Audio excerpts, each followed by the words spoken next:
بسم الله الرحمن الرحيم.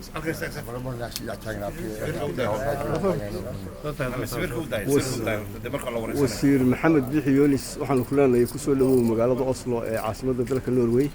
anigoo ah waxsan sheeg news aad iyo aad baan ku salaamayaa marka hore marka labaad waxaan ku weydiinayaa waxaan ku leeyahay maxaad u socotay safarkaaga nooga waran kelmad kooban laga sii بسم الله الرحمن الرحيم marka ugu horeysa aad iyo aad baan ugu mahadnaqayaa saalida reer Oslo sida diirhan ee walaaltinimada ay soo dhaweyseen aad iyo aad baan ugu faraxsanahay halka waxaan imid hawl dawladda Norwegian ayaana soo cusubtay wasaaradda khaarijiga iyo wasaaradda kale insha Allah hawsha berita noo bilaabaysa dad fara badan bay noo aragteen la kulanno ayaga martiqaadka noo soo fidiyay marka aad iyo aad baan mar labaad ku mahadnaqayaa insha Allah waxaan sahnaa wada la socodsiin dalkan